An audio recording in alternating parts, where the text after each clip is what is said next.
Welcome back to The Mind, a podcast series by the Ramakrishna Vedanta Centre, New Zealand. A conversation at the meeting point of modern science and the contemplative traditions of yoga and Vedanta. I'm Rama, your host. This is the final episode of our first module, a moment to stand back and see the whole shape of what's been built, with Swamiji, Sarah, James, and Kai. We've come a long way, from what even is the mind, to the living ground of awareness, to how the one becomes the many. Today, there's no new mountain to climb. Instead, Swamiji draws the threads together, shows why this whole course is really a medical education for the mind, and opens the door to the most personal question of all. How does this vast awareness become you? From the whole to the threshold of personhood. Let's join them. The same room. There's a settled end-of-term feeling. People are comfortable with each other now. Kai has brought biscuits. Last time I asked you to catch the past or the future being built in the present. Anything? The replay one. A bad evening, the old failure came up and I tried it. This is tonight's edit, not the original footage. It didn't vanish, but it loosened. It felt less like a fact and more like a mood painting. I named the worry as a simulation a few times. Funny thing, just calling it a simulation my mind is running now put a tiny gap between me and it. Same trick as watching the eye, really. I caught myself mid-label, "This class never engages," and added, "right now, in this situation." It genuinely changed how I taught the next 10 minutes. Less resignation. Good, and notice, all three of those are the same move in different clothes, putting a little space between you and a construction you'd been taking as solid fact. Today we don't add a new technique. We stand back and look at the whole landscape we've crossed, because this is the last stop in our first module, and it's worth seeing the map before we walk into the next country. Sarah, cast your mind back to our very first conversation. What was the question we started with? What is the mind? And how strange it was that none of us could really answer this thing we use every waking second. That gap is the whole reason this course exists. And look how far you've come from it. Let me lay the steps out because each one was something you saw for yourself, not something I asked you to believe. First, Kai, what did we find the I actually is? That the everyday eye is something you can watch. So it can't be the deepest watcher. There's an awareness it shows up in. Then we looked closely at that awareness and found it wasn't a blank. It was luminous and alive. Consciousness energy. Then, James? That its stillness and its movement aren't enemies, two faces of one thing, which cashed out very practically in burnout and anxiety. And last week, the one becoming the many, differentiation, not separation, structured into a livable world by space, time, and causation, with the past and future built in the present. Stack those up, and you have the whole architecture of Module 1. Awareness as the ground. Awareness as alive, not inert. Stillness and movement as one. The one appearing as many, and space, time, and causation as the scaffolding of the world. That's not abstract philosophy. It's a foundation, and you reached it by looking, not by being told. When you list it like that, it does feel like we built something solid, brick by brick. You did, and now I can tell you what kind of building it is. James, you teach. Think about how a doctor is trained.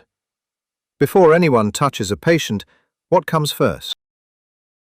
You learn what the body fundamentally is, a living system, then anatomy, the parts, then physiology, how it works, then what illness is and how to read it, then treatment.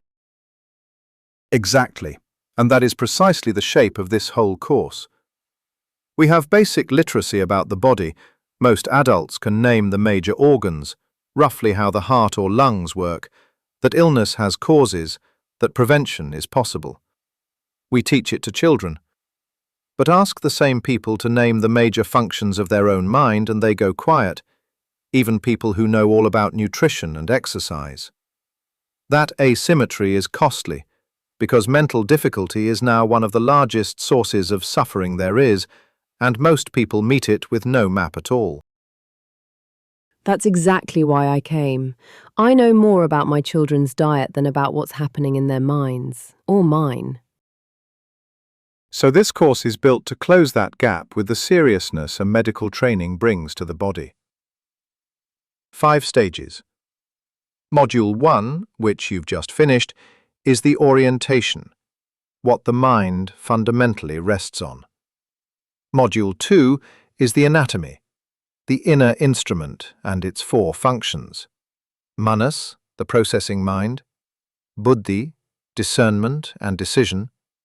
Ahankara, the I maker that builds the everyday I you met in lesson 1.2, and Chitta, the field of memory.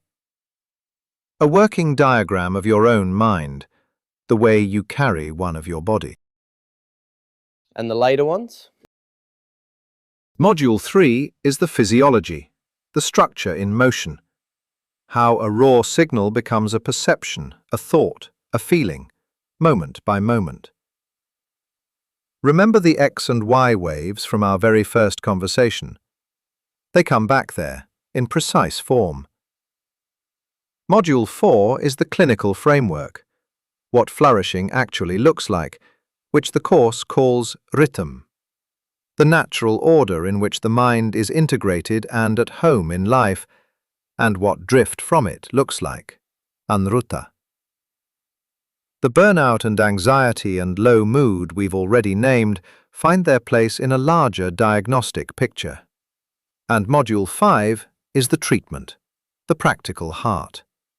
4 great families of practice: rhythm and sound, attention, action and offering, knowledge and community, for bringing the mind back to fit. That's where the work becomes flesh. Orientation, anatomy, physiology, clinical framework, treatment. That's genuinely a curriculum, not a collection of nice ideas.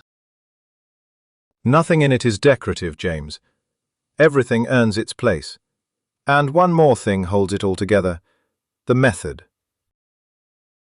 The method being the science and Vedanta thing. I'll admit I came in skeptical about that pairing. You did, and you were right to. So let's be honest about what's actually happened.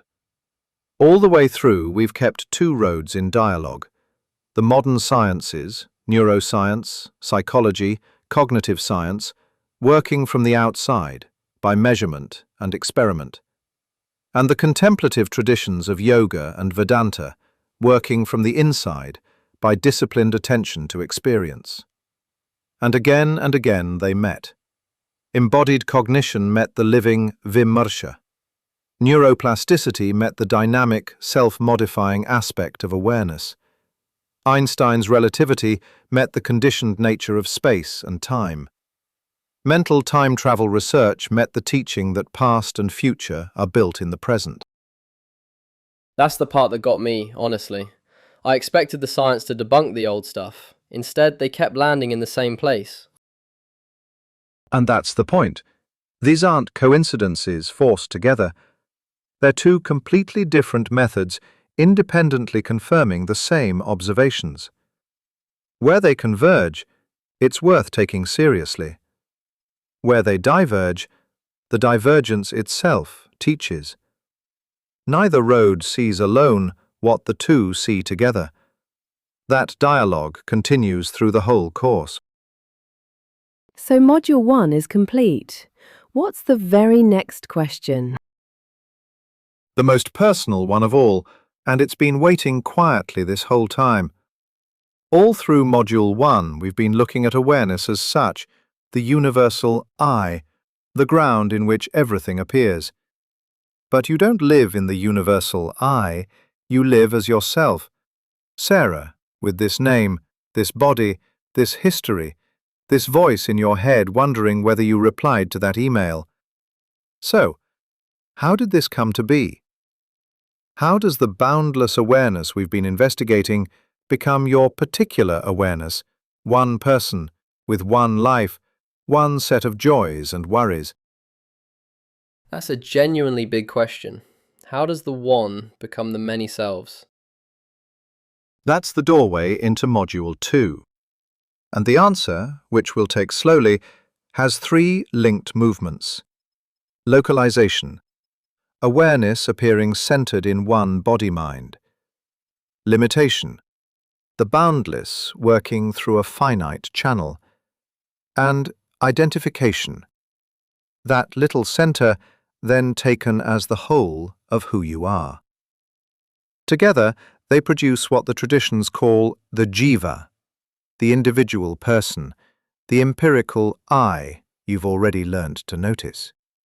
Module 2 examines exactly how that you forms, how it works, why it suffers, and how it can be lived with far more freedom. So everything we built in Module 1 is what makes that examination possible. Precisely. The universal awareness isn't a remote abstraction, it's what you've been meeting directly. The everyday I isn't a foreign object, you've already caught it in the act. The jiva is simply that everyday I, looked at closely. Before we cross that threshold, let me leave you 3 things to carry, held lightly, not memorized. 1. The self is the awareness in which everything appears. The everyday I, with its name and history, is something observable within it. That single distinction is the foundation of mental health. Suffering becomes workable when there's space between the experience and the one who has it. 2. Reality is alive at its deepest layer, which is why patterns of suffering aren't fixed deposits but ongoing constructions, and the same power that built them can build differently. 3. The world you live in is real but conditioned. Space, time, causation are how it's structured for you, not the final truth of you. The past that haunts and the future that frighten are present moment constructions, and so they can be worked with. Self and self. Reality is alive. The world is real but conditioned. I can hold those. Then you're ready for the threshold. Module 1 brought you here, to the edge of personhood. Module 2 walks you across it. No new technique this time, just one closing noticing, about a minute, to carry you from this module into the next, and a small version for each of you. For everyone, the bridge question. Sit quietly. Notice what's present. Sounds, sensations, thoughts, all appearing in awareness. Now notice something more specific. You, the particular person, with your name and concerns, is also appearing in awareness, just like a thought or a sound. Then ask, gently, and don't try to answer, how did this particular I come to be? How did the universal awareness become this particular person? The asking is the whole practice. The question, held lightly, is the bridge into Module 2. Sarah, ask it once about motherhood. Notice I am a mother appearing in awareness and wonder gently how the boundless became this particular, loving, worried person. No answer needed. Just feel the question open. Hold mother lightly and ask how it came to be. That's a tender one. I'll try it. James, ask it in front of your class. Notice I am their teacher as something appearing in awareness, and let the question sit. How did the universal become this particular person, here, with these 30 young people. A good thing to feel just before a lesson, actually. And Kai, you like the honest version. Next time you catch the voice in your head narrating, ask, whose voice is this, really? And how did the one awareness come to sound like me? Don't solve it. Just let it be genuinely interesting. Sit with the question instead of answering it. For once, I think I can do that. That question is the door. We'll walk through it together when we begin Module 2. And that brings our first module to a close. We've travelled from what even is the mind to the living ground of awareness and seen how the one appears as the many. You have a working map now and a method. Modern science and the contemplative traditions of yoga and Vedanta kept in honest conversation. Next time, we cross the threshold into Module 2 and open the anatomy of the inner instrument, how the one awareness comes to live as the many selves. And to deepen all of this, the full lesson 1.6 is available in the course Beginners, Conversations on the Mind in the Light of Modern and Spiritual Sciences on the Ramakrishna Vedanta Center's website, www.vedanta.nz. It is also available as an app on Google Play and the Apple App Store by searching for Vedanta NZ. Until then, be gentle with your mind.